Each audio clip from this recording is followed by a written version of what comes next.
everyone, I'm Kristin, and this is Caroline. Hi. And for the next few weeks, we are going to be doing some Easter baking with you to get ready for Easter. So that's what we'll be doing during the kids' time. So today we are going to start off by making something called unleavened bread. And Caroline, what is unleavened bread? It's basically a bread that doesn't have yeast in it, so it doesn't rise.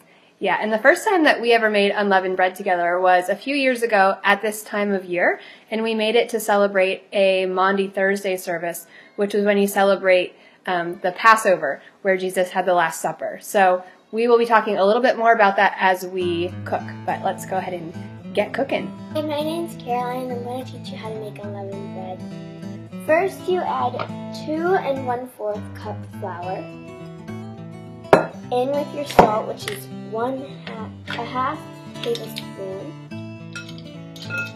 Then you combine them.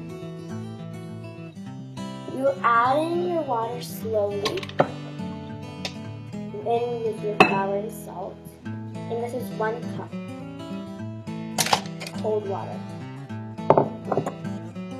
And then once that's done, you're going to knead it, and kneading is when you use your hands to squeeze and shape the dough. And for 5 minutes, you'll knead. And I'll be right back.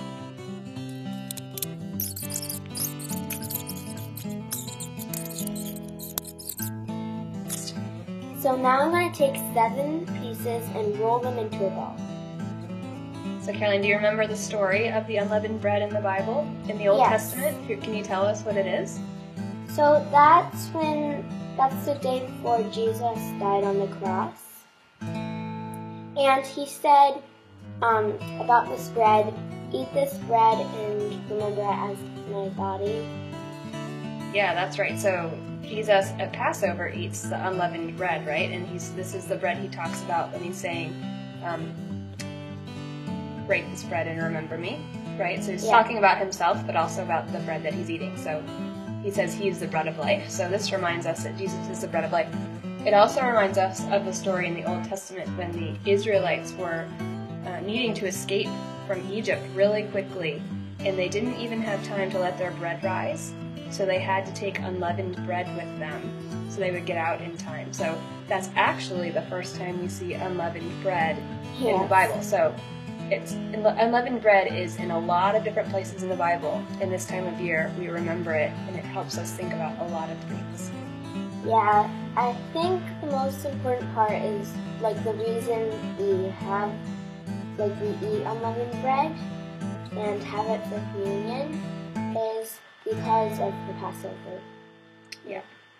And at Easter, remember that Jesus actually later on comes and is the Passover lamb for us. So it's really remembering a story that in the Old Testament began and finished in the New Testament. Yeah. All right, so what's next?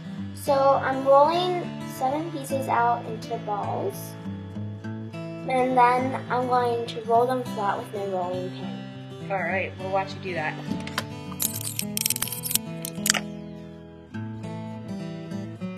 Which one do you think is more important? The Passover, when they had the unleavened bread, or when the day before Jesus died on the cross? When they had the unleavened bread?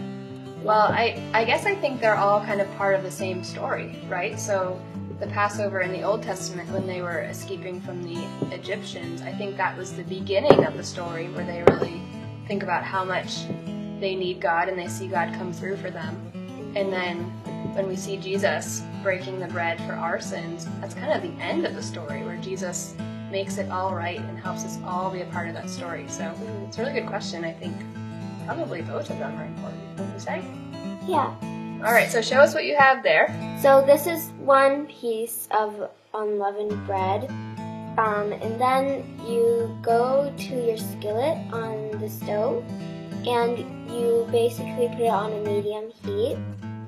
And once all of these are ready, you put the first one on, and you cook it on both sides. Well, one side for 2 minutes and the other side for 2 minutes. All right, we'll watch you do that. So we'll head over to the stove now, okay?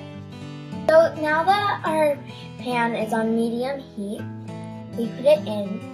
And basically what should happen to know if it's cooked is the top should bubble up a little bit, And then when you turn it around, it should like rise up a little bit.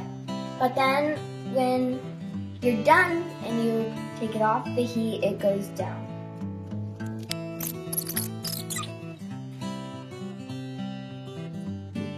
What do you think? Pretty good? Mm-hmm. Yeah, awesome. Well, thank you, Caroline. Bye.